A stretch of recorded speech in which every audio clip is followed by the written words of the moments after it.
So members, let's get started. I hope we can try to be disciplined. Do not unmute because you'll be interrupting the session. We are now 150 participants online. Let's get started. My name is Robert Musime, the Senior E-Learning Officer. I have my colleagues, Michael Mutebi, the E-Learning Officer, and Nicholas Nkamwesiga, available online with us. We are all going to help in this training. What we expect of you is to ensure that you follow along. We are going to have the practical session, which is very important for most of us, to ensure that we have success, a high success rate in terms of submitting our work. So the training is online assessment and feedback. How are we going to attempt our online exam?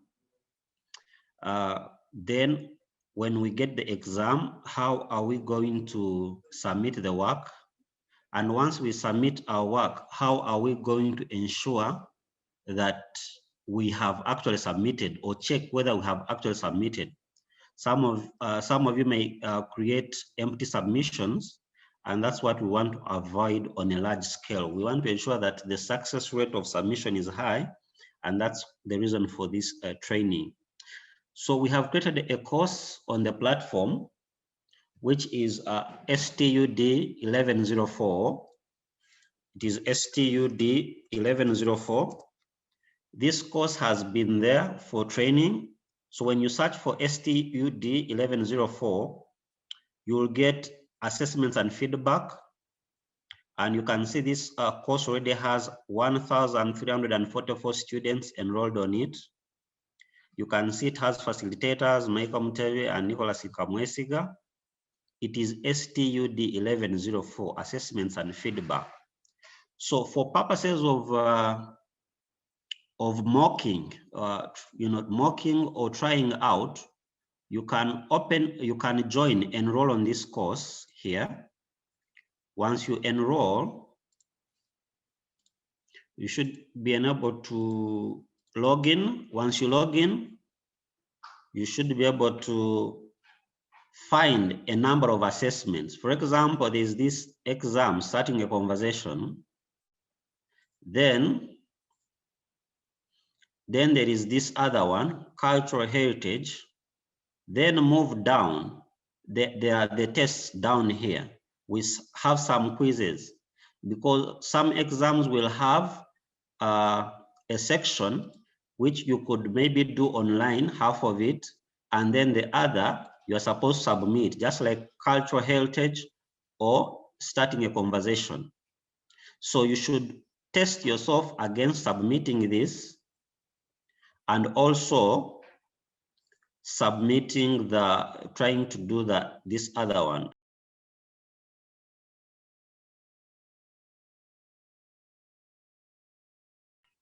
$194 people online, that's a good number for us to move. I can go back a bit. I said on the platform we have a class, a course STUD 1104. Once you search for it, you get on this course called Assessments and Feedback. Join that course by enrolling. I'm already enrolled on it, so when I click it just opens.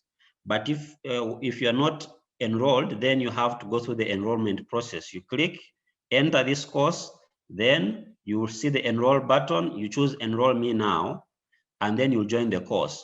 It has a number of activities: exam, starting a conversation, restricted, and it's available from this. So it is already available for you to join or to attempt. Then we have another one, cultural heritage, the same as this one. Then we have others down here. Just for purposes of mocking or doing a mock, you can come in, submit something under this one. Come down, attempt these ones down here, okay? These are graded online by the system, but most of the exams will come in this format, this one, where you click on the exam and then you'll be able to submit. Okay, you download the exam. Once you download it, you do it. After doing it, you're able to add submission. We're going to go through the process. Okay, we are going to go through the entire process practically. Now, one thing we want you to do is ensure you fill out your profile. Your profile is information about you on this platform. Remember, you're going to submit this time using the platform. Whatever you call signing on the paper, whether you attended the exam or not, all will happen within the system, and that can only be accurate if you provide accurate information on your account. Okay, so you'll have to click on your name up here, top left. You click and then you go to profile. You go to profile. So I'll click on profile and then I scroll. I have some information about me right here. So you scroll, there's this under user details, you have edit profile. You should be able to edit your profile. So you click on edit profile and then scroll down. The most important thing is about your names. Now ensure that you typed them correctly, first name and last name. My first name is Robert. My last name is Tumusime. This is very important. When you call us and you tell me that you are Robert, the system can actually help me locate you if you actually did the right thing. If you put Robert as your surname, then locating you becomes hard. So when we do our filters, we need to ensure that most of you have done the right thing. If it is first name, put your first name, Robert. Your last name or surname, put Tumusime. Okay, then we scroll down. Your email is very important. Remember, when you submit an exam, the receipt you get is an email that says you have submitted your exam. So if this email is not functional or not correct, then you will not receive the email that you have submitted your exam and you don't have a receipt. So it's important that you get that receipt only if you have a correct email. That's when you'll get a message which you are going to use against your exam that you actually submitted. So it's important you have a working email.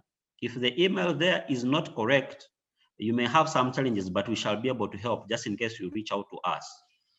Then you move down, information about you, that's not really important.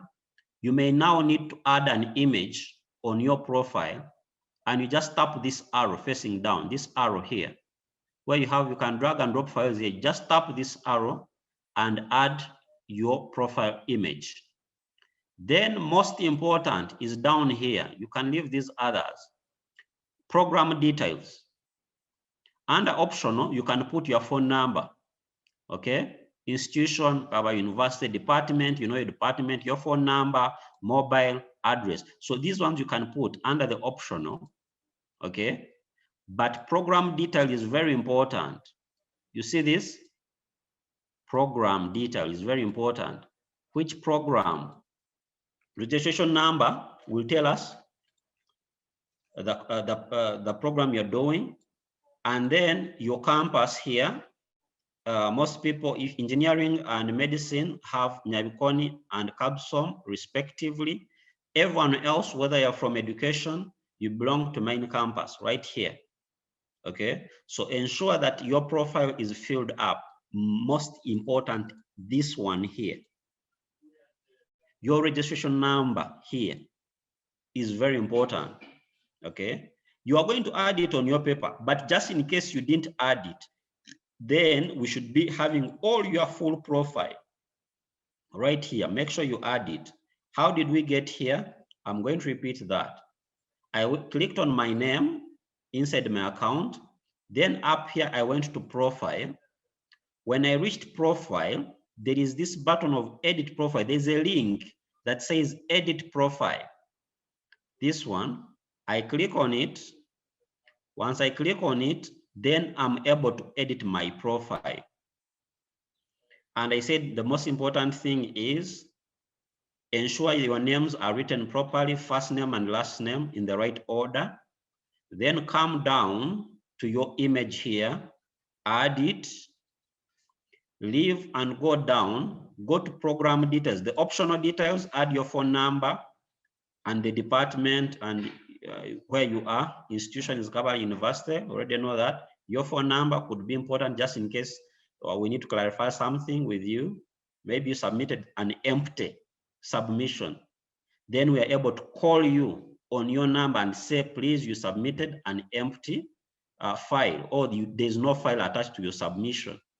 So we should be able to call you if you fill this properly. Then most important, follow up with your submission. To link with your submission is this registration number right here. Most of you have not filled it up. It is under program details. So fill the program details, which is the last option down. Fill the optional details, put mostly the institution, department, and phone numbers. Then come here, you have your image, and ensure your names are written properly with an email that is active, meaning it can receive notifications. When you put the exam, this email will receive a notification that your exam is due. This email will receive a notification that you have submitted your exam, and that is very important. It's very important that you receive that email as a receipt for having submitted an exam, okay?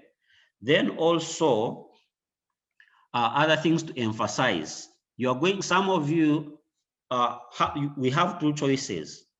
You are going to type your work, say on your computer, and then submit it. Other people are going to write the work, but if you're going to write this work, it must be in the best of your handwriting. The reason you're given a lot of time is that you're supposed to pay attention, be a bit keen. If you have a bad handwriting and you want to write on paper so that you're able to scan, ensure that you take your time to write well, because you're going to lose a mark for that. Someone will find it hard to read it. If they find it hard reading it when you have written it on normal paper they're looking at, how about when you've scanned it? So the time given or the time allocated caters for all that. The time allocated means you're able to take your time as you write. Ensure that you articulate your points well. Those of you are going to type your document properly. Try to format it, okay? Then those who have written on paper, you are supposed to scan into one file. Don't tell us that you have written on 10 pages and you need to drop 10 files. No. We are going to show you how you scan the 10 pages into one file. One file which will be about 532, depending on what you use to scan. It won't be very big, about 5 MB, okay? So that is the file you're going to submit. So we are not going to allow someone to submit more than one file. We are going to set the system to accept one file. Unless your exam is divided into two, where maybe one, still you have to submit one file per the section, if that happens. For those people in medical school, okay? Most of the time you will have even 3 sections in an exam. Some will be you do online, some you do offline, then you come back later, etc. But you should anticipate a scenario where you're going to submit maybe into 2 locations on the same exam. And where do you find the exam? The exam is found inside your account. You have to enroll for all the courses you are taking. So we already created videos about some of these things. How do I enroll into a course? Before you go into the e-learning portal, if you're on the phone using Chrome, outside here, the video in the middle trains you on how to enroll into a course, okay? The first video is a similar training to first-year students on how you can submit your work, how you scan your work. For those who are going to do what? For those who are going to type the work out. So this is the first video here. You can watch it. Some of you have actually reached out that you already watched it and you have practiced on how to scan your work and you're ready. Some of us, it's our first time to see this, so you should know that there's a video here that you can use. You just have to move to the section that you're interested in, like submission. Then the last video is submitting an assignment, which is the same procedure on how you should be able to submit your exam. This last video here, it is the same procedure. But since we are using different devices, some are on the phones, some are on the PCs. So we're going to demonstrate, mostly for those that are on the phone. How do you do that? Okay. So if you're on the PC, then would expect you to do what? To type out your work and use the platform to submit using the process you're going to see. Then those on the phone, we're going to show you once you have downloaded the exam onto your phone, you read through the questions and you have attempted them on paper. How do you submit? We're going to use a real phone so that it's not like we're just talking about it. We're going to simulate it for you to see how it works.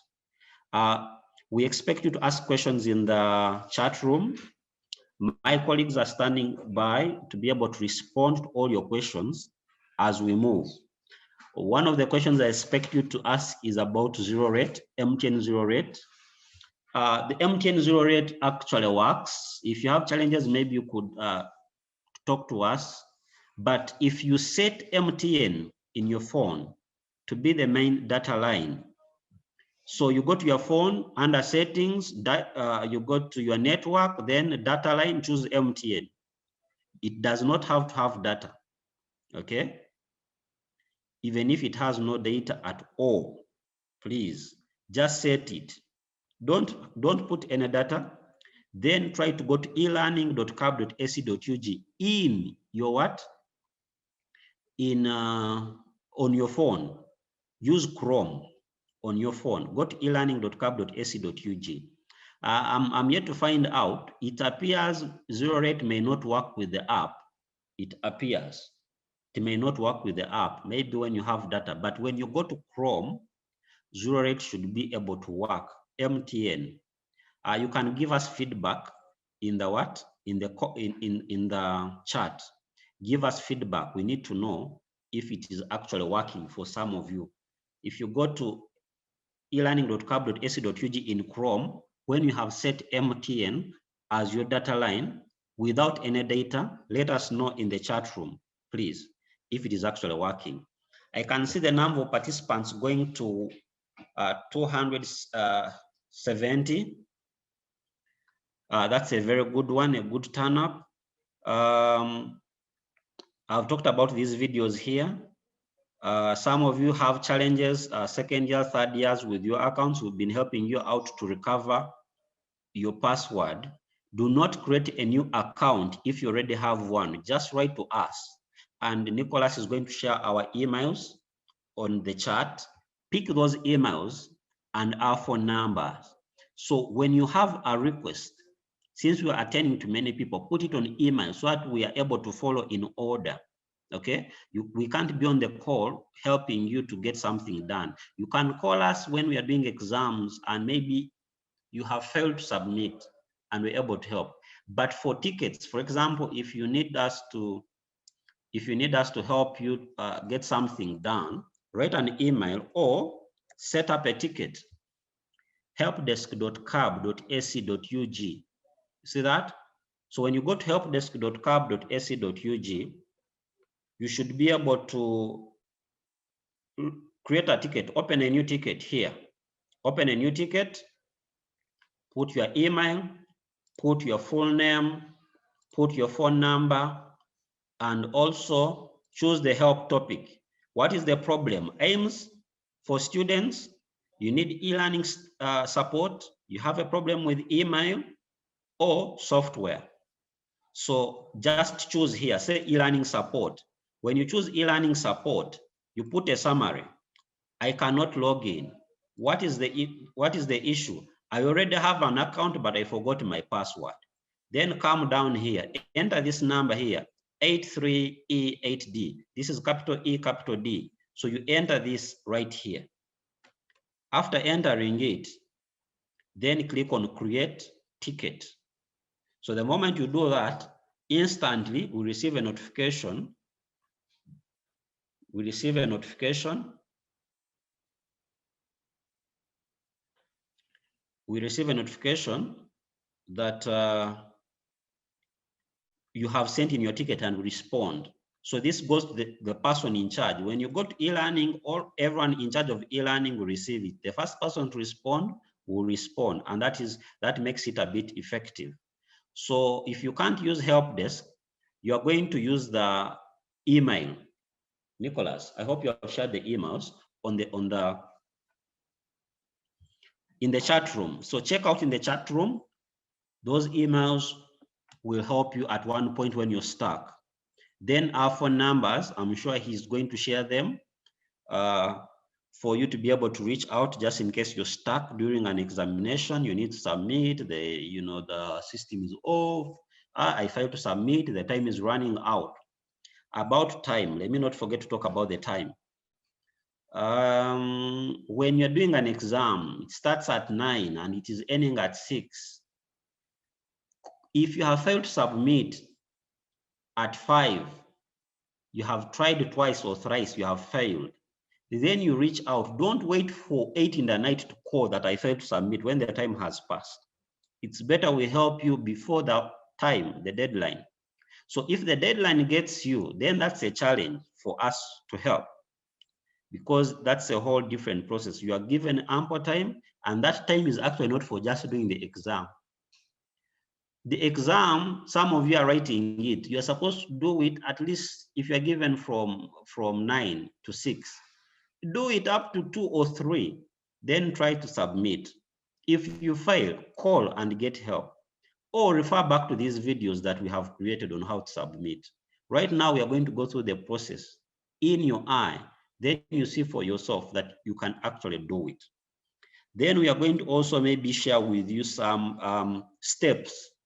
Okay, we are going to create the steps with images to show you the processes you can go through to submit, because we realize you're using different phones and a few things really change, but it's the same process throughout for all of us.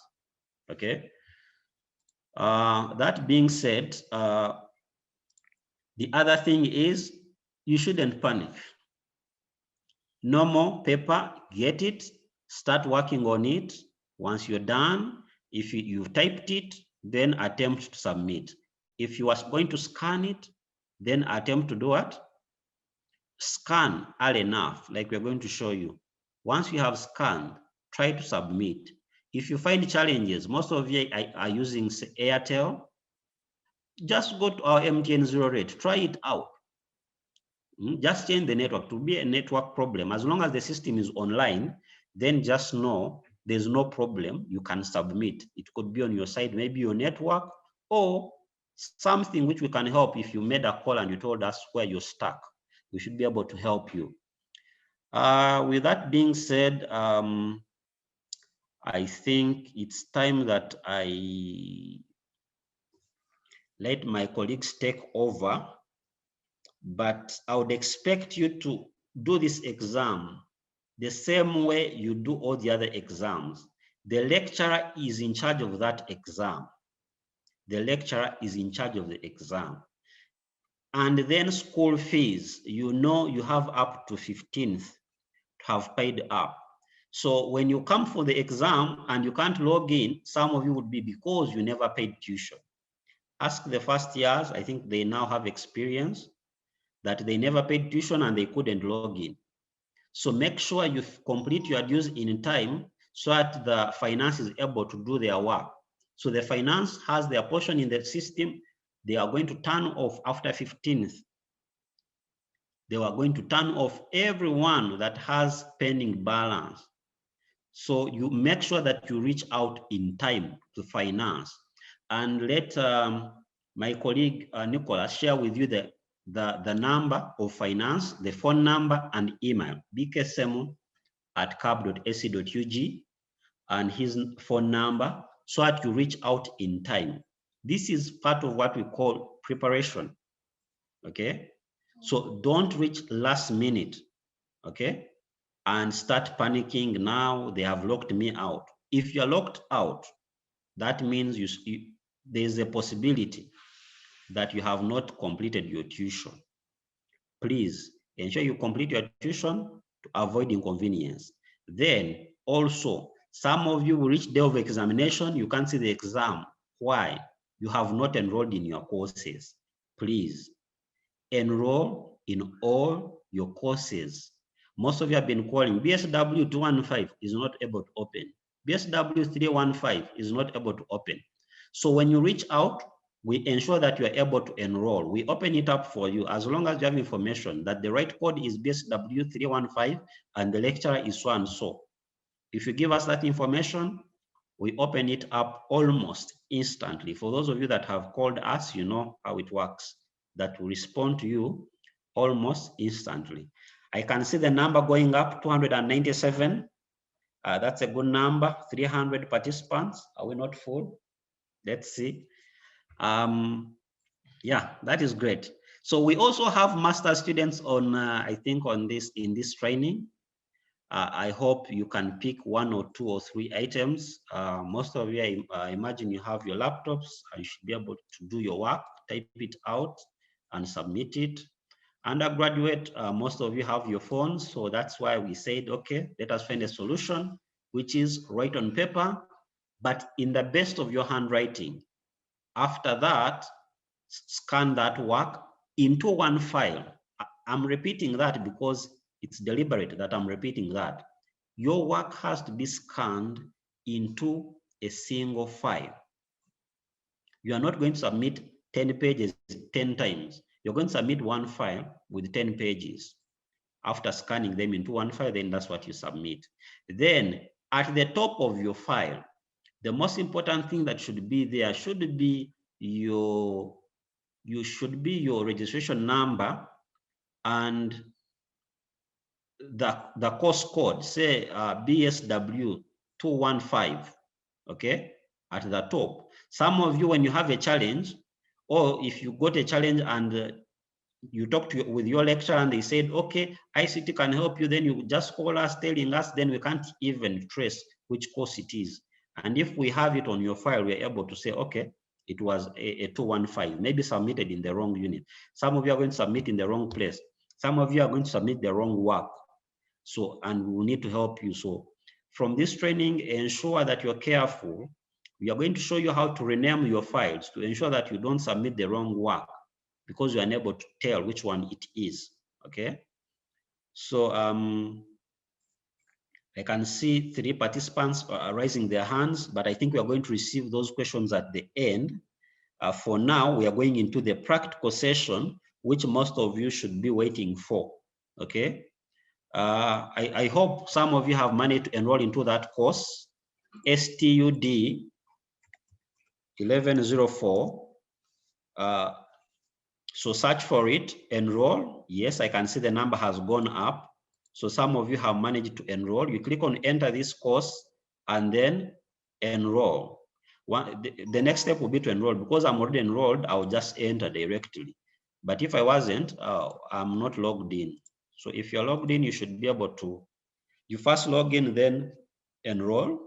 So you should be able to get onto this course, attempt, say this or this, then these ones down here, okay? So with that, I move, I let my colleague take over. Michael, please, you take over from here as we get into the practical session and question and answer. Michael, take over.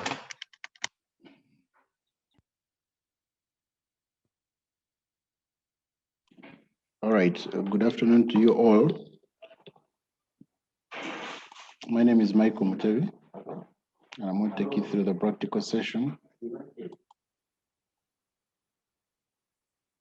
Okay, so I'm going to take you back to the very beginning.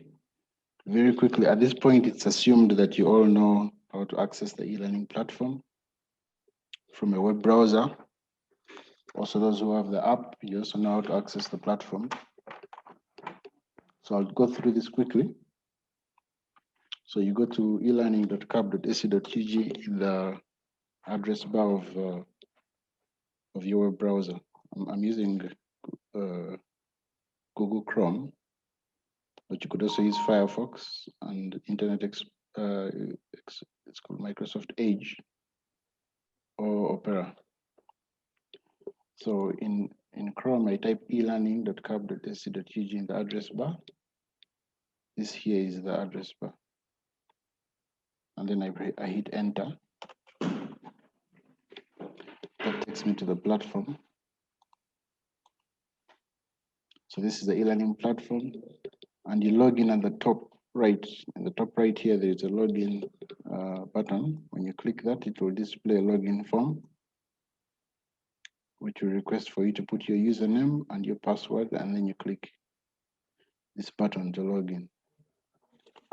So I log in. I'm going to be using the user of Barbara Namatevi. And the username is B Namatevi, and the password is secret password. You should all know your password. In case you've forgotten your password, you can always put in a ticket, and we hope you reset your password.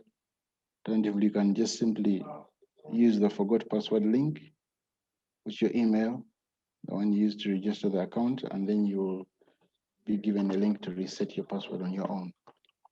So I'm logging in as Barbara.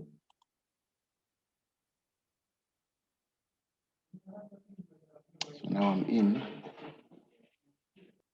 So currently I don't have any course. I'm not enrolled in any course. I'm going to quickly enroll into the course that we're going to be using for demonstration.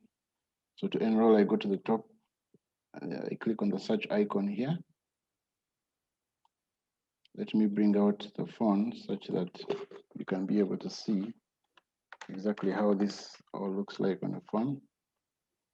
So this is my phone. I go to Chrome. This is Chrome here, the web browser. So I open this up. So in the phone, the address bar is at the top here for Chrome. So this is where I type elearning.cab.ac.gg. Then I hit enter.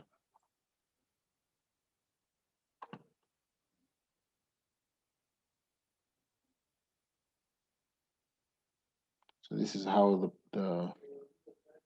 this other e-learning platform looks like on the phone. So for the phone, the login is this padlock icon in the top right. So when you click this, it will display the login form where you put your username and password and click the login button. So once you're in, this is the dashboard. Now the search icon is next to this. This is your profile icon. It displays your profile, access to your profile and logging out. Next to it is the search icon. So this is where you click search, and then you put the course code. We usually search by course code because with the course code, you're certain to find your course. If you put a name, you'll find so many entries. It will be a bit confusing. So we usually search by course code. So the course code is STUD 1104. Then I hit enter.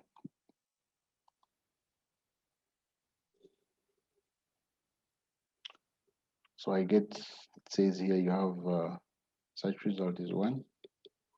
And this is the image for the course. Assessments and feedback is the name. And the course is STUD 1104. So there's some information here to help me ascertain that this is the right course. I read through here quickly. The lecturers are Michael Mutevi and Nicholas Nkomesiga.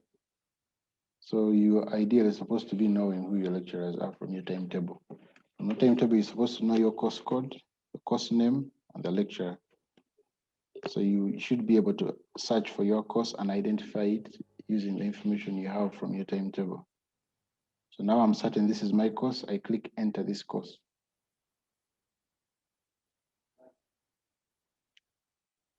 So in here, I go to the enrollment page. There's some more information here to verify that this is really my course. The lecturer, the name. So I click enroll now. This will take me to this section that's the enrollment options, and it says self-enrollment for students. I don't need an enrollment key to enroll. I can just simply click on the button here that says enroll me. So when I click, Ideally, I should be enrolled. Yes, I'm enrolled, and as you can see here in green, it says you are enrolled in this course. So this is the course assessments and feedback. I'm enrolled in the course, and this is the content that the lecturer has posted. There's an introduction section.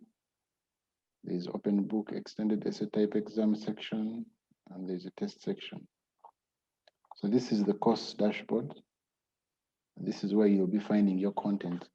So in the case of exams, this is where you'll be finding your exam. Let me go back to the desktop.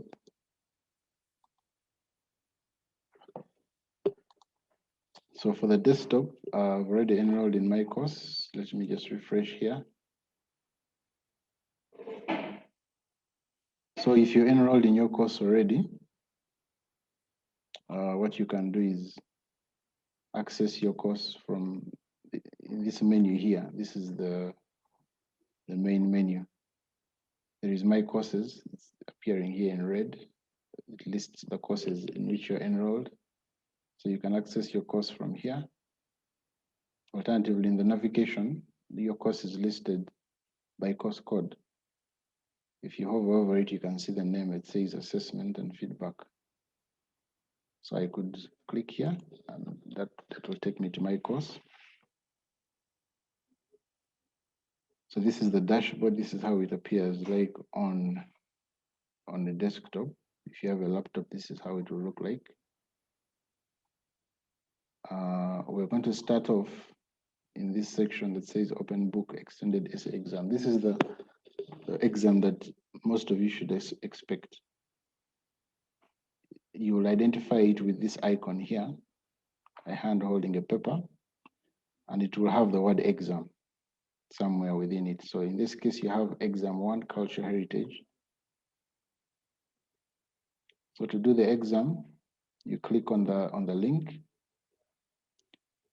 Typically, you'll find if you log on early before the timetable, the timetabled time for the exam, you'll see something that says restricted.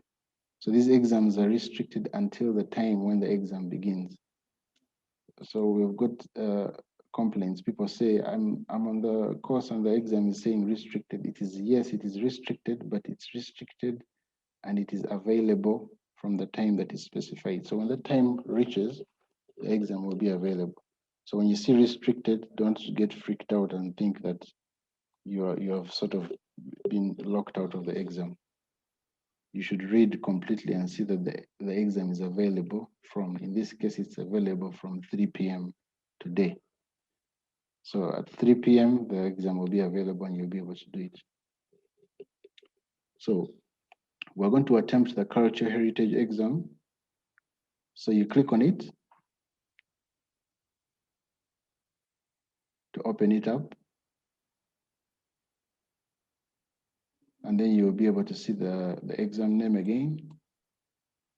And then there is some information here. And the exam will be at an attachment. So this attachment here contains the questions to the exam.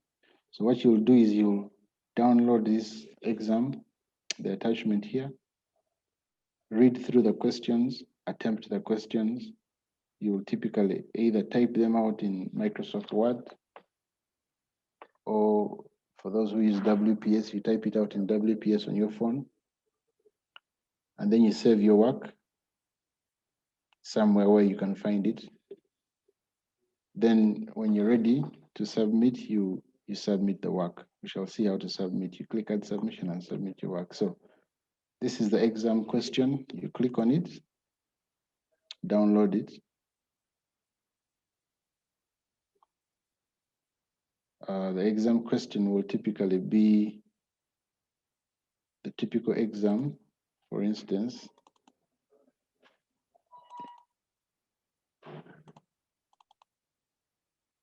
you have an exam like this.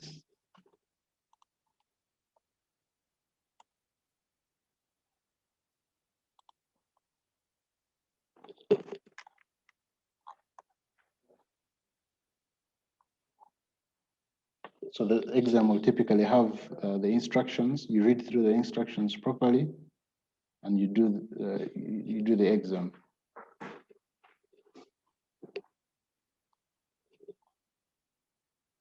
So, like I said, you'll either type out the work in Microsoft Word or WPS, and in some cases, very many cases, you'll actually write your work out on a ruled paper. And when you're done writing, you scan your work. We're going to be looking at how to scan your work using an application called Cam Scanner. You scan your work all into one document, one PDF document, and that is what you will be submitting. So here there is a submission status. Currently, my submission status is saying I haven't attempted, and definitely have not been graded. So it indicates the due date. The due date is always indicated, and the due date is actually very important. You need to know when the deadline for submitting your work, because if a deadline reaches, this button that you see here that says add submission will no longer be there. So you should take very keen note of the due date. So this due date is 12th July 2021 at 5 p.m. So at 5 p.m. on this day, this button will disappear. And when it disappears, you know you're out of time, you've failed. The system also helps to calculate for us, basing on the due date, it calculates for us the time that's remaining. We have 2 days and 2 hours left. So this is helpful to give you an idea of how much time you have to submit your work. So you should make sure you finish your work and leave ample time for you to submit your work. And the lecturers actually give you enough time to do your work, and they also give you enough time to submit your work. So we have, we're going to move to the submission. So it's assumed now that you have done your exam and you've completed it, and you have it in either a Word document on your computer, or you have it saved on your phone. You've done it in WPS and you've saved it on your phone, and you are ready to submit your work. So if you're ready to submit your work, you click this submit button, add submission. Let me see how this looks like on a phone.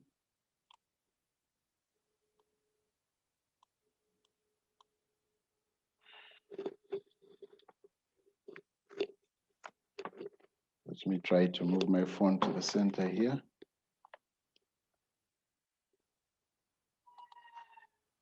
Give me a second.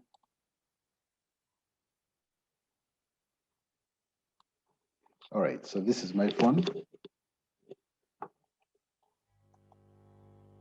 So this is my course dashboard. This is how it looks like on a phone. You have the sections here. I go to the exam 1 culture heritage, and I click on it.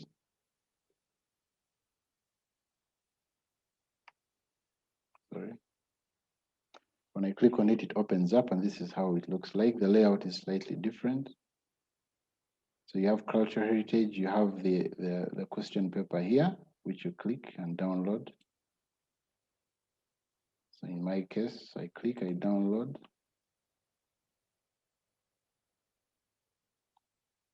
So I open.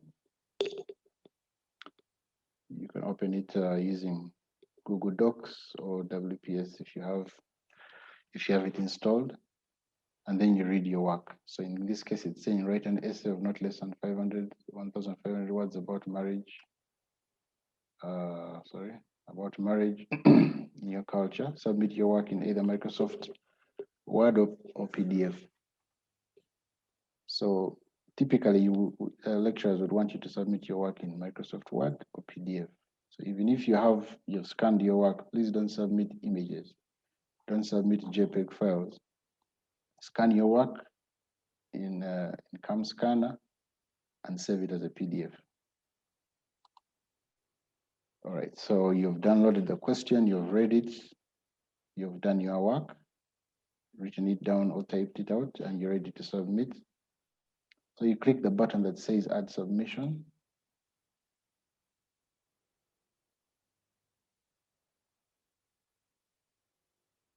So when you click that button, you're presented with a question again, and now you have a submission form here. So this allows you to pick your file, from either your phone or your computer. So there's this arrow, this big arrow that's pointing down. You click on this, and then it brings you the options to upload. So there is an option here that says upload file. Very many people get confused at this point. You click upload file. When you click upload file, you're presented with a file picker. There's this button that says choose file. When you click upload file, you get this choose file button, and you click on this button. When you click on this button, when you click this button, you get, let me do this again. When I click here, I get these options that allow me to choose an action. So what you want to do typically is to choose files from your computer. On many phones, you have downloads. So the options are either files or downloads. When you click files, it will open up your computer's hard drive, your computer's storage. Sorry, it will open up your phone's storage. So for most phones, you always go to the hamburger menu. There's a hamburger menu in the top left.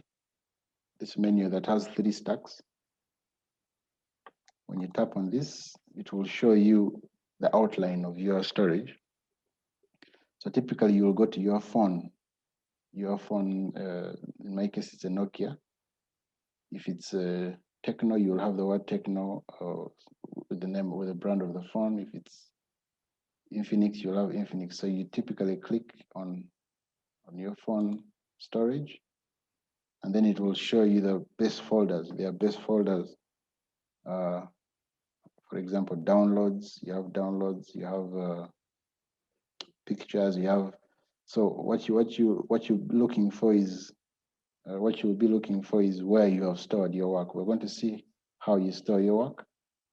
But for CAM Scanner, there's this folder CAM Scanner. If you have CAM Scanner app installed, you'll always have this folder CAM Scanner. So you go to, in case your work is in CAM Scanner, you go to CAM Scanner.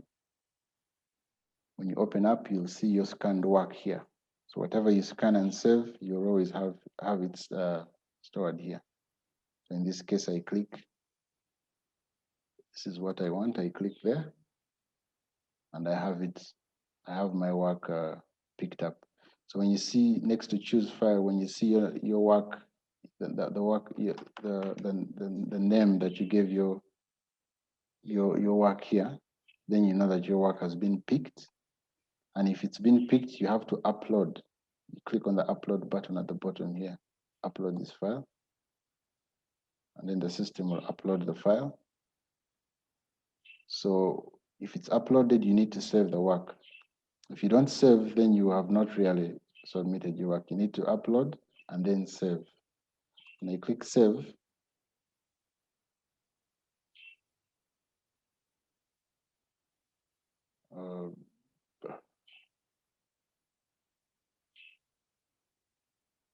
it's a big file, so sometimes it will take time.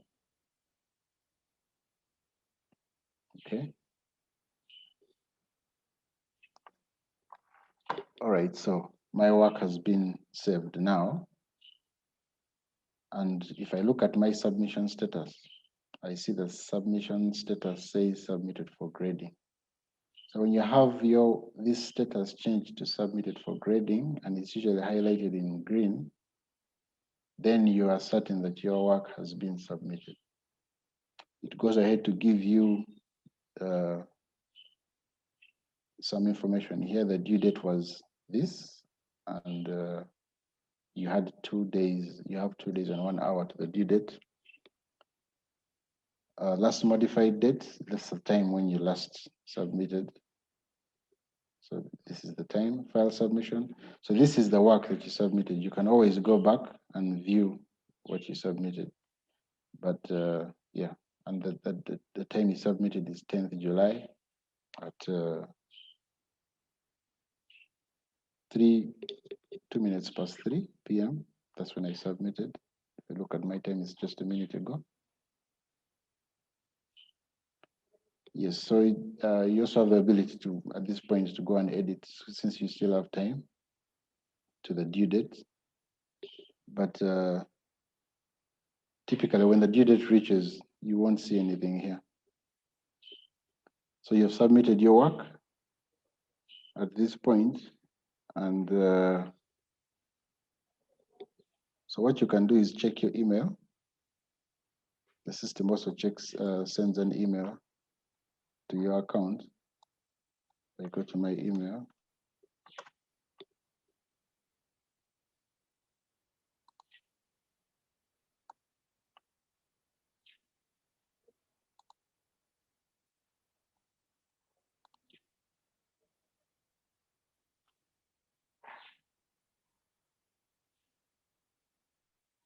Yes, so when you go to your email, I see I have an email here. You have submitted your assignment for exam 1 culture heritage. When I click on it, I will get some sort of receipt. So this is basically a receipt that I have submitted my work.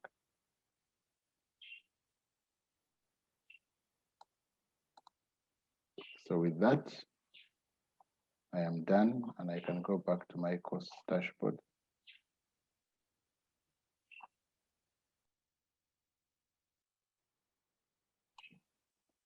Oh, so there are some instances where some people submit the wrong work. You may submit a different document, and at this point, you have the ability to correct that. When you click Edit Submission,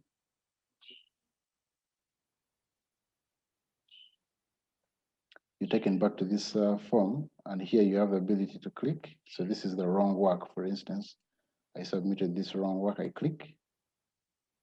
When I click on it, I have the option to delete. So I click delete. Okay. So now I've gotten rid of the wrong work, and I repeat the process of uploading again. I click on this downward arrow, upload a file, I choose a file. I go to my files. So back here,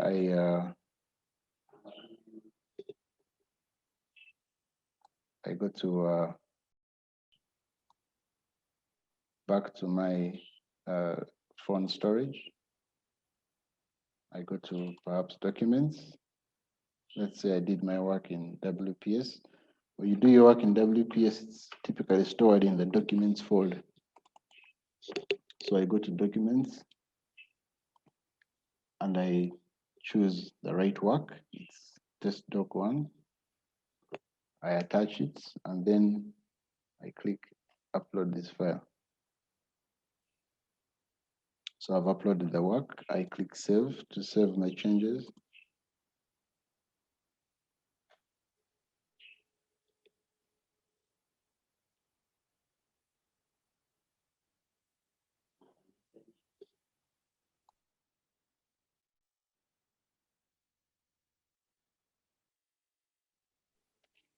So now I've submitted the correct work. If I look at my status, I see that the file submission has changed. It's now test doc 1 WPS office. And the date is 7 minutes past 3. So I go back to my email and you see I have a new message. You have submitted the assignment for culture heritage. So that is my receipt. So this emails you keep just in case there is any need for querying. You have these emails.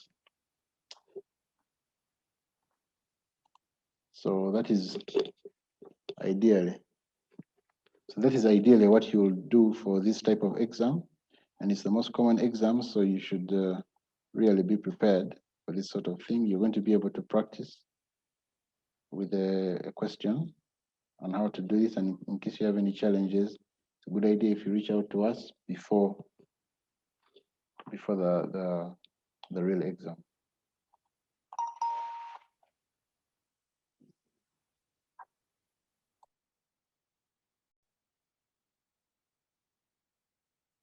So let me show you, go back to the computer to show you how it will look like. Some of you have used computers, not phones. So go back to this section. So we open the exam. So I submitted the work, but all right. So let me try another exam, which was starting at 3. Let me go back to the course dashboard. So if you remember, this exam was restricted, and it was restricted until 3 a.m. 3 p.m. So now it's 3:10, and the restriction is gone. So I'm now able to click on the exam. So this is the exam, conversation exam. This is the question. I click. I download the question and read it.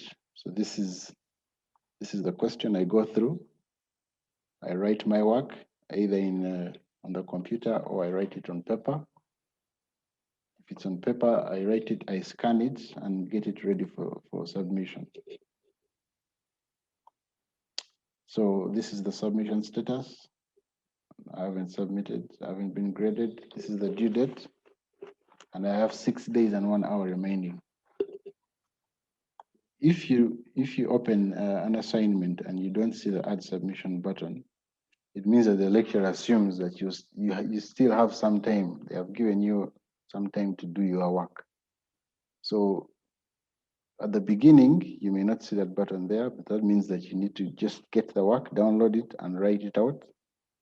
So ideally, when you are finished, let's say the teacher can give you, let's say, 1 hour. You can't submit until 1 hour. So when you write out your work and you're ready to submit, you can refresh this page and the button appears. So in this case, I've downloaded the exam question, I've done my work, and I'm ready to submit. I click add submission. So I'm presented with this form to upload my work. I click on the downward arrow, which brings the file picker. In the file picker, I click upload file, and then I choose the file. So this opens the computer's Explorer, File Explorer. I navigate towards where my work is. My work is assignment, desktop assignment 1. And by the way, like Robert had said, your work needs to indicate your identity. In this case, I have my name here, my registration number, the course code, and the course name, and also the lecturer. So this is quite important for the work to be associated with you. So even if you're writing down on a paper, you should always make sure that you have your name, the registration number, the course code, the course name, and the lecturer's name. So I pick my work, assignment 1, and I upload it. So it's been picked here. So I save changes to finally submit my work.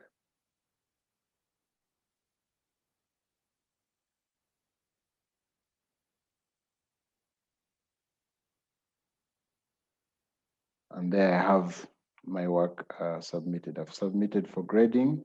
So this is the confirmation.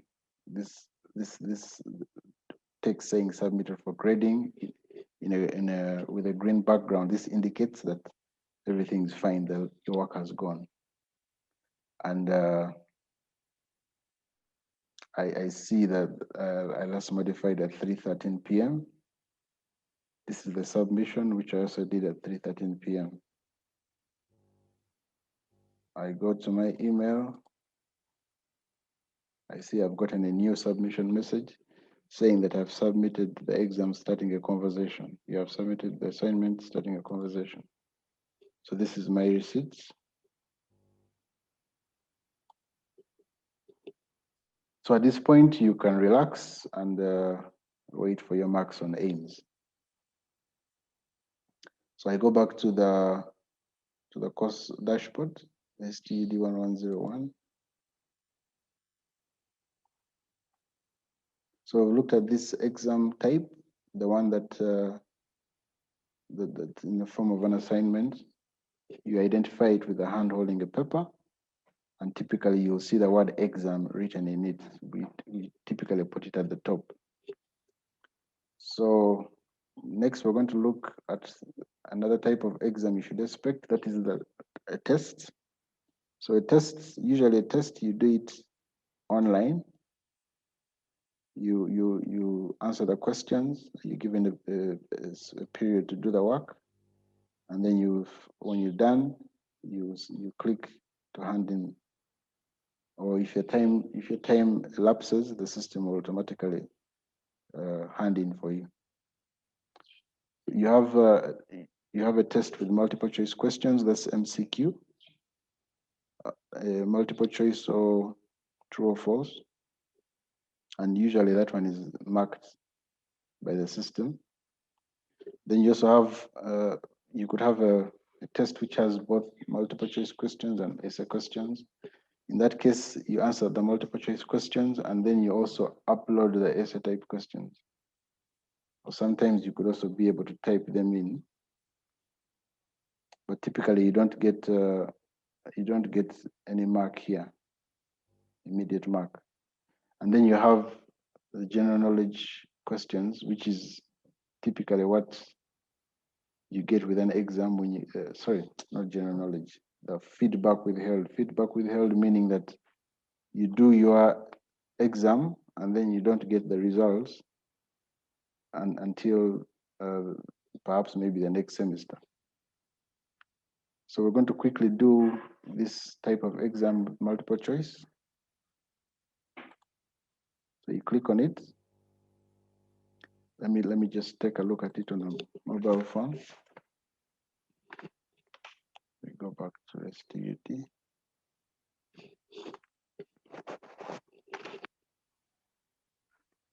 So this is how it looks like on a phone. You identify this sort of test with a tick, a paper with a tick in it.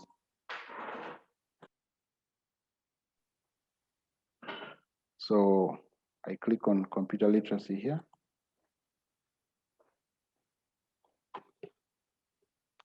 And I am presented with this prompt. So this prompt gives you some sort of information about the test. It tells you here you have one attempt allowed, and typically with tests you have,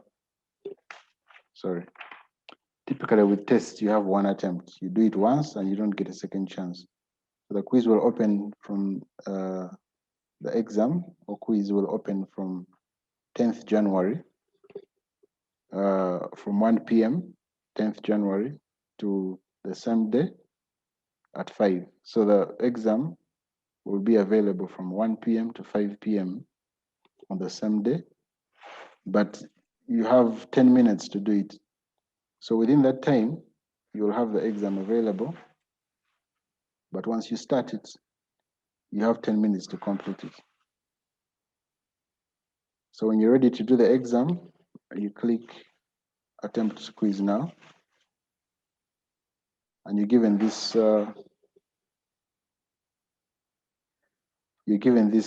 prompt here that tells you that your attempt will have a time limit of 10 minutes.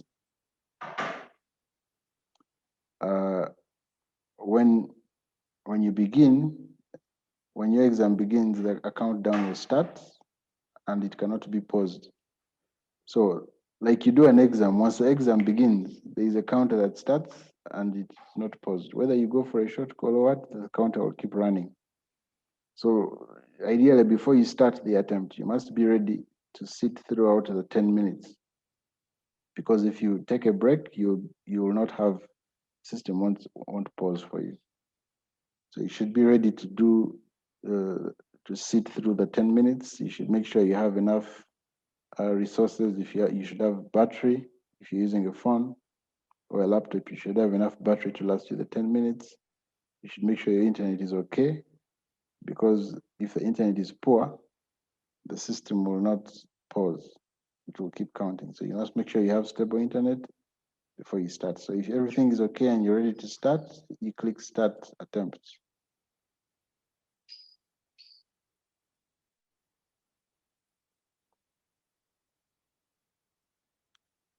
So this is how the questions are laid out. You have question 1, and this is the question. How do you get this kind of window to appear? And these are the options. So you answer by checking the options. These are multiple choice questions. Question 2, www stands for World Wide Web. You answer true or false. You choose the option, and you keep going through like that. So this particular test has 5 questions per page, because I have 1 to 5, and then I have next. So each page, if you scroll down to the bottom here, you have a layout of, you'll have a view of all the questions you have in the test from 1 to 9, and this first page has 1 to 5. So I click, if I'm done filling out this page, I click next. If you're not here, there's a timer here, which is counting down. At the moment, it's saying 8:38, 37. So it keeps counting down, and it's always visible. Even if you scroll, it will always be visible in the top right, in case on a mobile phone. So this is a reminder of how much time you have. So I've answered 1 to 5. I click next.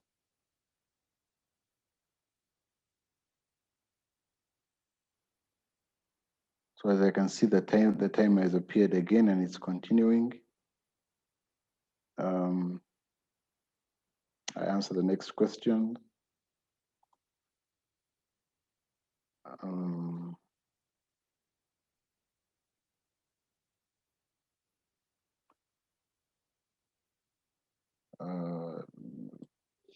Yeah, so I've question 9. So I have answered all my questions, and I can see 1 to 5 here has turned dark gray. That indicates that 1 to 5 are saved. 5 to 6 I have answered, but they have not yet been saved because they're showing light gray here. But if I move to finish attempt, then this set will be saved.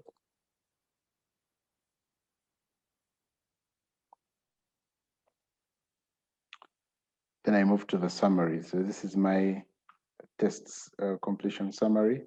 I see number 1 to 9, the answers have been saved. I have an option to return back to the exam because I still have time. I have 6 minutes and 56, 55. So I could go back to the attempt just to see, to make any corrections. And when I go here, I go through my work, I see that this page is fine. Maybe I could change this to from option C to option B. I could even clear my choice. Let's say I don't want to answer this, I could clear my choice. Then I move to the next. I finish the attempt.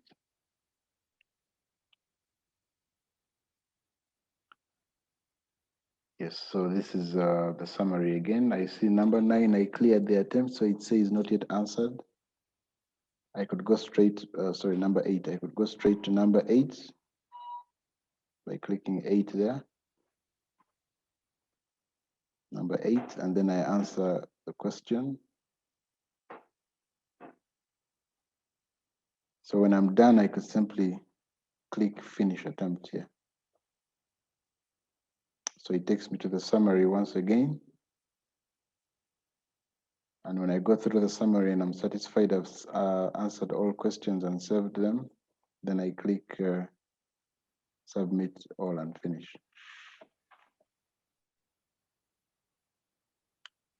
Actually, before I go there, let me cancel. I still have 5 minutes and 19, 18, but I am done. So when I click submit all and finish, I'm given this prompt saying once you submit, you will no longer be able to change your answers for this attempt. So I'm confident this work is okay.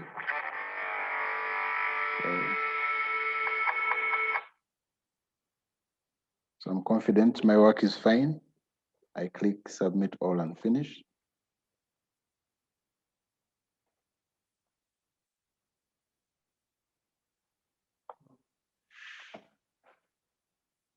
Then I'm given a review. So a review, you get a review of your test only when the lecturer allows you a review. But for the case of exams, you typically want to get a review. But if it's your normal tests, routine tests, you will get a review. You might get a review, which shows you your mark. For instance, in this case, I got 8 out of 10. And out of 20, out of 100, out of 20, it was 16. Out of 100, it was 80%. And some feedback from the lecturer saying I passed very well. So this is something that it depends on whether your lecturer allows feedback or not. But for this type of multiple choice questions, you could expect feedback. When you browse through your review, you could see how you answered. I got this true correct because there's a tick in green, and this is some information about the correct answer. I also got this one right. I got this one right. I actually got, so number 7, I got it wrong. There's a red X. The correct answer was B. It says online, and I got it wrong. And there's some information here about the answer. So this is a type of test where your lecturer will give you feedback on your work. In an exam, typically you won't get such feedback, but in a test, you should know that sometimes you could get feedback. At the bottom here, I have the list of all the questions, and this green here indicating that I passed, and the red indicating that I failed. So this is a review. When I'm done, I say finish review.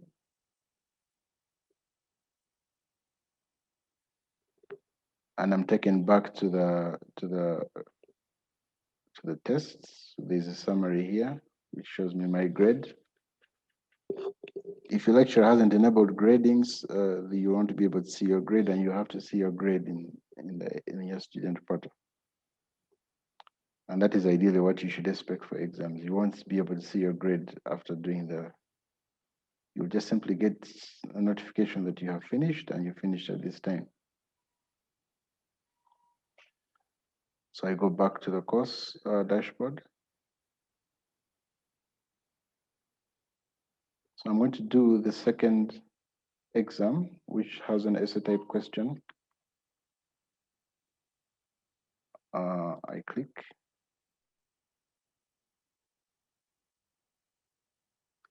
So it gives me a summary, 1 attempt allowed, and the duration. I have 10 minutes. Attempt quiz now. Start attempt.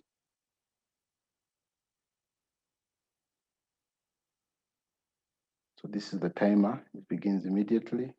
I begin to answer my questions.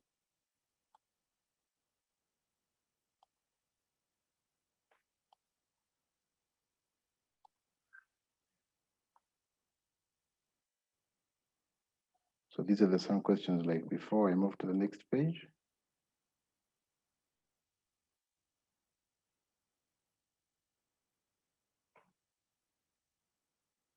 So number 6 here is the essay type question. So in this question, I'm required to type out my work. It says, how can digital literacy help you as a student at the university? Then I say, digital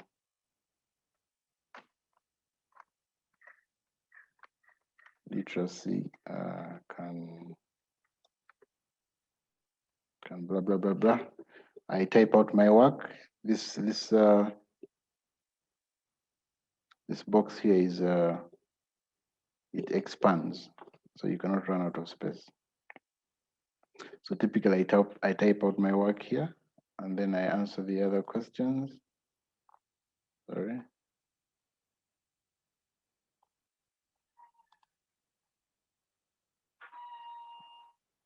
And then I finish the attempt.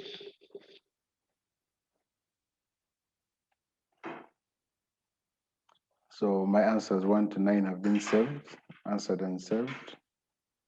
And I'm confident with my work, so I submit all and finish. This is the prompt that warns me that once I submit, that will be it. I can't go back. So I submit all and finish.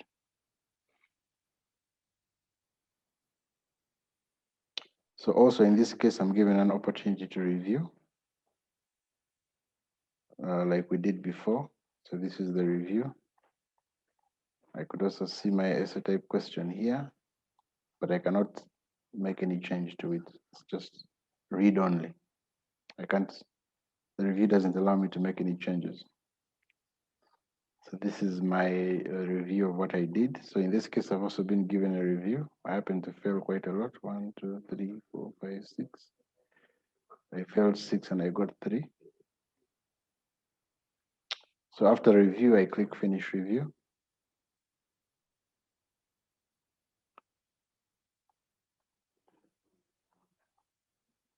This is my summary.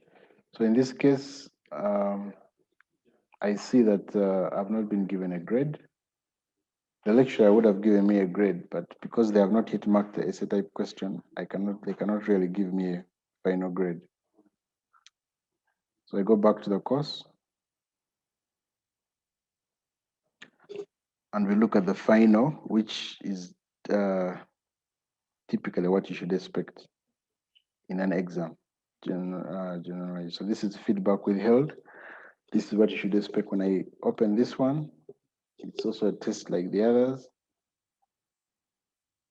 These are the summaries: 1 attempt allowed from 1 to 5:54 on the same day, and I have 5 minutes to do the paper.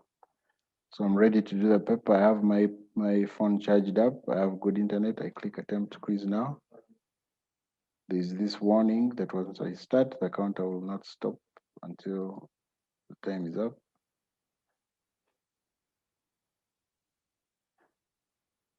So the counter started. I begin answering. Question 2. So this has 2 questions per page. I move to the next page.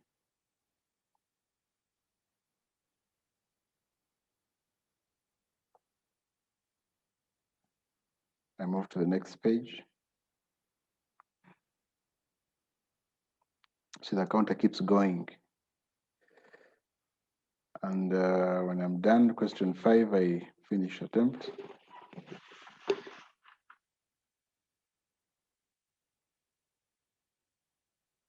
So in this case, I'm taken straight to the summary of the exam. Oh, sorry, I have not yet submitted. So I get a summary of the attempt. Question 1 to 5, I have answered and saved. And I am confident with my work. I don't need to go back. I submit all and finish. I get this prompt again, warning me. Then I submit.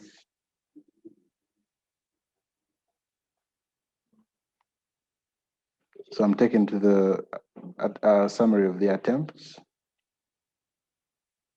So here, like we said, feedback is withheld. I don't get any feedback. I don't have ability to review. All I get is I finished, I submitted on this day and at this time. So that is all that I can know. So I'm confident that I've done my work, but I don't get any feedback, no review, no mark. So basically, this is what you should expect for tests, so for exams, in the form of a quiz.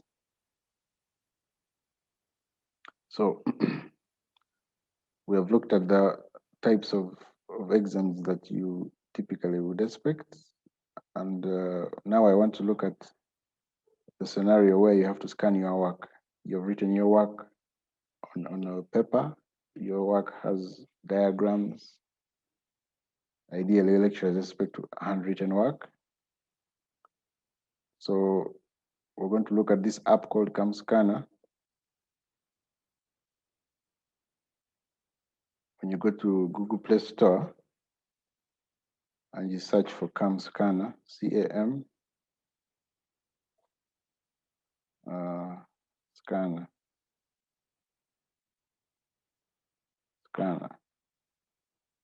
one word like that, CamScanner, and you search, you're going to get this app. It's a CS with the, this is how the icon looks like.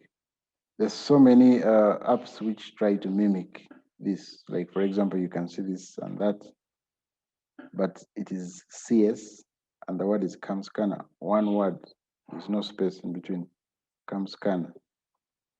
I currently have it installed. So it's telling me to update. I won't update for now because I need to use it. So when you install it, you'll have it available on your phone. For instance, I have it available here. You click to open. By the way, it is a free app. It's a free app, and you don't have to, when it there are these prompts for payments and adverts. That is what you get for having free apps. You get these obstructions, but you can always close. Let me see that again. I think I did that very fast. When I open the app,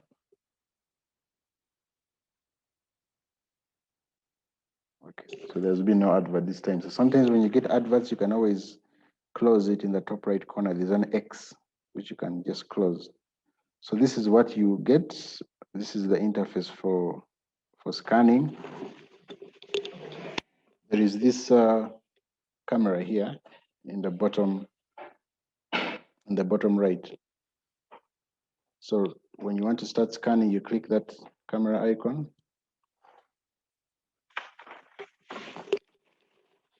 And it activates your camera. So now this is my work. This is my work, page 1 of my work.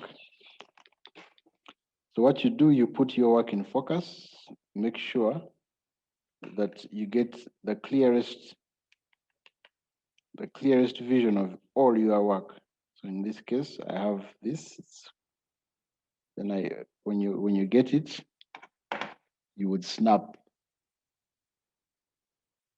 You hit this camera icon, and it will take a snap, and then it will present you with these handles. These handles allow you to put your work in focus, just in case it's out of focus. You can adjust the handles to make sure your work is properly included. And then you click on the icon of one arrow that says next at the bottom here. So it will scan your work, and you have a preview of it here. It gives you a preview. The work is quite clear. So if everything is fine, you tap this tick to verify page 1 is okay. So as you see, it says page 1 here. So I'm ready to scan page 2. Same thing, I hit on the camera icon in the bottom right here to activate the camera. Then I put my work in focus. So now this is an example of handwritten work. This is work that you typically cannot present in Microsoft Word or WPS. So I'm ready to put my work in focus. So I hit I take a snap of it. So the handles are fine. If they're not fine, I can always adjust. And when my work is properly cropped, I hit the next, and it scans the work. So as you can see, my work is properly scanned, and my page, so that's a good preview. My work is properly scanned. So I hit the tick to verify, to save page 2. Then I I hit the camera icon to do the third page, which happens to be my final page. So again, my final page, and there is something that's also important. I need to mention that you need to have your name and registration number, at least your name and registration number indicated on every page. So this is page 3. I have my work in focus. I snap it. The handles are okay. So I click next and my work is scanned. I can see it's quite clear here. I'm given a preview and I'm quite fine with that. You can see this work has signatures. So I click the tick. So I have my work. I have page 1, 2, and 3. This is page 1, this is page 2, and this is page 3. So at this point, I'm ready to save my work. So in the top, there is that icon that says PDF. When I click on that, it puts my work in PDF, and I still have ability to preview it here. This is page 1, page 2, page 3. So the next thing here is to rename your work. So to rename your work, there is this name here, this default name here that says CAM scanner with a date. So when you tap here, it will bring for you a form where you can rename. So I hit this X to remove what is there, and I type a more meaningful name.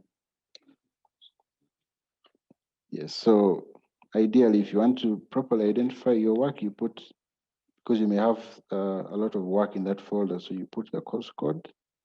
In this case, it's, for example, BSW 312. Then I put a space. Then I put the name of the exam.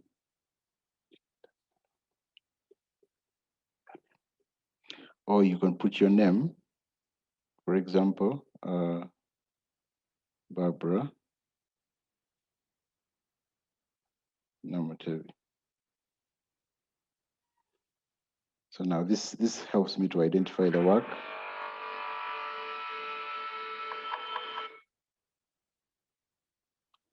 So this helps me to identify the work. So if I've written my work, I click OK. There's OK here.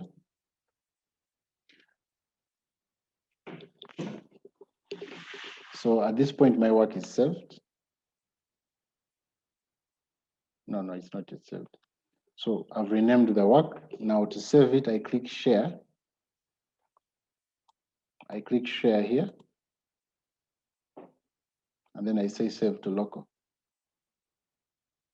So these are options, very many options, but what I want is Save to Local. So it shows me that at the bottom here that my work has been saved. And like we saw earlier, your work is typically saved on your internal storage. If I go to my storage, internal storage, if I go to files here, so this is my internal storage, and there's a folder here called CAM Scanner. So this is typically where your work will be.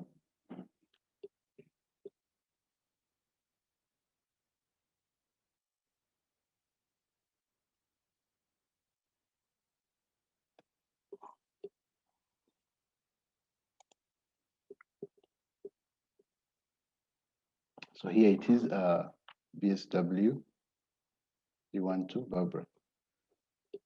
If I click to preview it, I could open it in Acrobat, in a PDF reader. And I see that this is my work, page 1 to 3. This is very clear work. If I zoom in, you could see that everything is quite clear. The reason why we tell you to use CAM Scanner is because it's a very good application. Some people insist on using their camera and they just snap their work. That is not acceptable work. You have to use a scanner, and CAM Scanner is what we recommend. You scan your work so that it's clear, like this such a lecturer can be able to see it. So let me quickly go back to an assignment and show you how to pick it. If I go back to the course,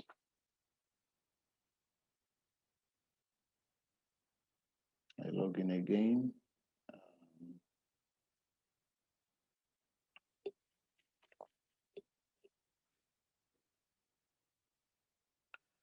So if I go back to, for example, in this exam, let's say it's starting a conversation, I open the exam. I'm now ready to submit my work. I've scanned it. So I already submitted, but I want to go and edit the submission.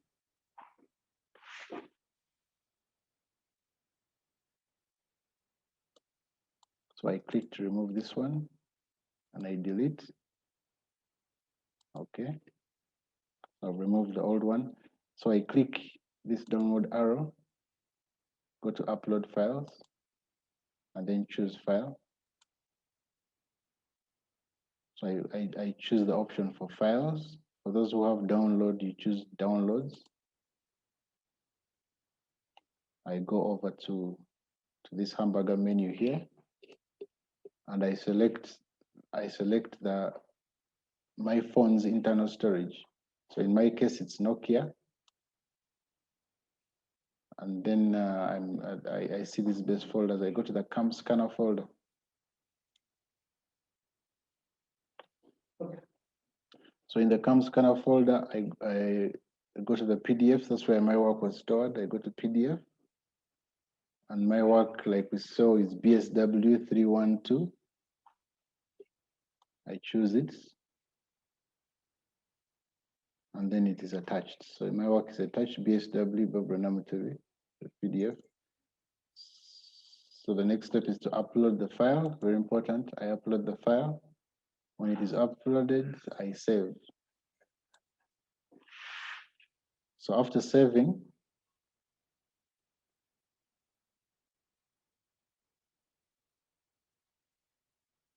I see that this is my file submission, and submitted at this time, 3:46 p.m.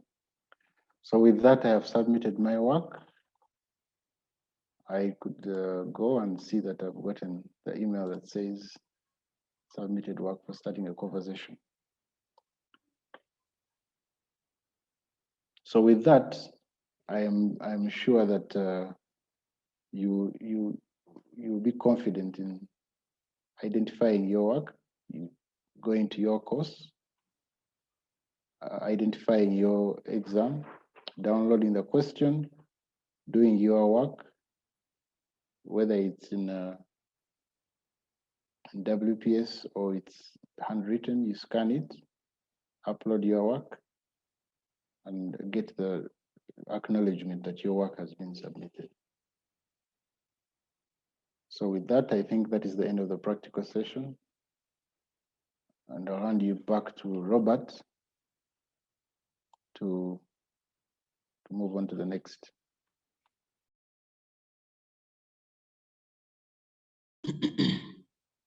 Thank you, Michael. Thank you for that wonderful presentation. I hope members have followed in very well. So I can see people in the chat, you're asking about this and that, how to pay tuition. My colleague here, Nicholas, has sent you a document about that. You should be able to pay your tuition. You should be able to pay your National Council money. And we shared the numbers of finance, okay? We shared numbers of ICT that you can reach out to in case you have challenges. So ensure you take note of those numbers and be able to ask, call finance, call us ICT when you have challenges. This video is going to be shared. We are going to put it online, and I think we are going to share the link with the guild president to be able to share with everyone else and other student leaders so that you can review it. most of you have seen the most important part is the one of scanning. Most of the exams will require you to write, since most of you may not have the gadgets to type. So you write and scan, and you saw how we scan. You don't put the paper on a table and you scan the entire table. You have to put the paper in focus and then ensure you scan. And you have seen how come scanner can even detect that this is the page, and it pulls it together and creates a very good looking document. So ensure you use CAM scanner CS, that is the logo with green and black. So green, black, and white colors. You can get it from the Play Store. Then also you need to practice now. Download it from the Play Store, get a few papers and practice. You could go through this video once we put it up for you to ensure that you know exactly how to do the scanning once you have written your work, and then see how the quality comes out. Ensure that you're able to scan, save that document, and test. You test yourself using that course, which we called STUD 1104, assessments and feedback. Test yourself, enroll into that course, scan some of your work, come to say starting a conversation, upload that work there. When we started, we had a number of people enrolled here. Let me see what the number is right now. I can check from here. You can see a number of people have now joined the course. So for you to ensure that you have the skills, come to this exam, starting a conversation, try to submit the work you have scanned yourself, or come to cultural heritage, try to submit the work that you have scanned for you to get a feel of what will actually happen. But remember, most of you wait until the last hour, then you start panicking and you fail to submit, and that's not good. Just take your time, do the paper, spare yourself some good time, scan, rename the file. It's very important to rename. Call it the course code, BSW 312 or 215, and then after doing that, add your name maybe on it, and then be able to come to the exam and upload it. Come to the exam and upload it, okay? You should come to the exam and upload your work as you have seen in the video, with that, most of your questions have been answered in the chat up to this point, and I hope we have learned a thing or two and built some confidence. For maybe your information, that the first years are doing their papers, and there is a lot of progress. We have seen thousands of students doing on the same day. Yesterday we had more than 1,000 students, and I would say about 99% have actually submitted their work. So you should also be able to submit your work having gone through this training. I have my colleague Nicholas. I want him to talk to you and then maybe talk also about payments. After that, then I think we can call it a day. You can continue engaging us on our emails, ensure that you can access your account, and also you're able to log in and out. Come to this course unit, assessments and feedback, which is STUD 1104. Test yourself that you're able to submit a scanned document, since most of the exams will be in that format. Test yourself that you can be able to submit it. Once you submit it, do you receive the email? If you do, that's good. And then you can now prepare for your exam.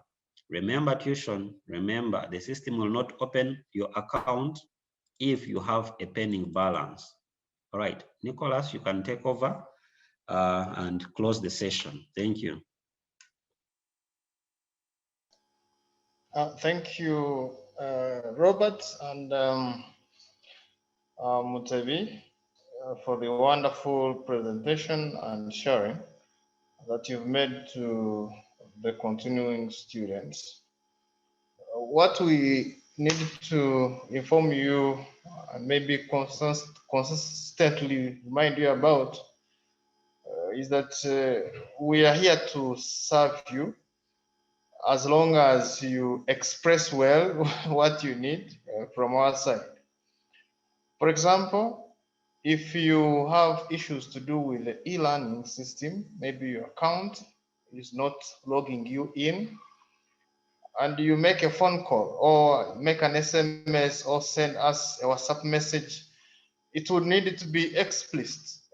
Type, I'm so and so, my reg number is this, I'm doing this program, I've forgotten my password, instead of you sending a message that I've been trying to access my portal has refused to accept me, and all that. So we just find it hard to serve you, and yet on table we have very many other people who are inquiring for the similar service. So just make sure that you organize it. And two, you've been asking about payments here and there, and I've shared the contacts for the personnel in the finance office where you can always reach to. He's called Mr. Baluk Sem. You reach out to him. He has all the knowledge and expertise regarding money to do with the tuition, National Council for Education payments, the modalities of payments. He has them in mind. Three, some of you are saying that a number of your courses are not open in the system, and we can attribute this to one, you yourselves, because you've not previously taken time uh, to use the e-learning system. You've just realized it now. If at all you had realized it earlier, and maybe you had engaged your lecturers, asking them why you are unable to access the portal, or asked them why are you not using the e-learning platform to facilitate the process of learning and assessment, actually, at Kawa University. You might be surprised when you realize that many of the first years have been doing these things online, both the learning and the assessment. So I just implore you, I'm not blaming you. I'm just imploring you that let's forget about what we've failed to do in the past. We just now to refocus ourselves, and we appreciate what e-learning, what online, what digital education can offer to us. So we shared with you the link to our support portal, which is helpdesk.cap.ac.ug. When you're using it, all you need to do is to put your name, your phone number, your email address, inform us about your reg number, the program you're doing, and the semester, because various people are in different semesters, not all are in first semester. Inform us, then add your inquiry. We shall be able to answer you. And usually we respond to all our tickets we receive via the help desk platform. And the maximum time it can take usually is 1 day. But because of the criticality of exams, we tend to check in almost at an interval of 3 hours. So I believe that we shall be in position to respond to you. We shall be able to reset your passwords if need be. We shall be able to create for you accounts if at all you don't have them. We shall be able to open your courses for self-enrollment in case your lecturers have not done that. But for that item, when you asking us to open your course, make sure that you also inform us about the lecturer, so that we also add the lecturer there himself. That will simplify you ease when you're trying to access the course for the first time. When you search the course, you see the code and the name against your lecturer, you get the confidence that that's the right course that I'm entering in. So make sure that when you're sharing your information, you include that information, the information about your lecturer. This is just, it would sound like a warning, but it's just a reminder in this sense. Let me try to be good to myself. I've seen people asking here in the chat that can't I use an alternative method of submission? Talk about the email submission. I would like to categorically state it that we shall not accept your submissions via emails, whether you send them via your lecturers or not. Your lecturers are already aware. We've told them that all the submissions have to be done through the system. If at all the deadline to the submission of the exam happens to be, for example, 4 p.m., make sure that if you try to access the system or you try to submit and the system doesn't accept your submission, you bring it to our attention within between 5 to 10 minutes at most. If you call late, then it shouldn't be more than 30 minutes. Worst case can be 30 minutes. Tell us, we shall engage you and direct you on how to do the submission, and you will succeed. Don't fear at all to do the thing. It is doable. The first years have done it, and we expect the continuing students to do it better. Other than that, I would like to thank you so much for being part of this session. We are always honored and grateful when we have you in the audience because we can't talk to ourselves. And now that you've learned, I implore you to go and share with others. Possibly we shall have a recap next week and it will be communicated. Thank you so much. Bye-bye. Enjoy your time.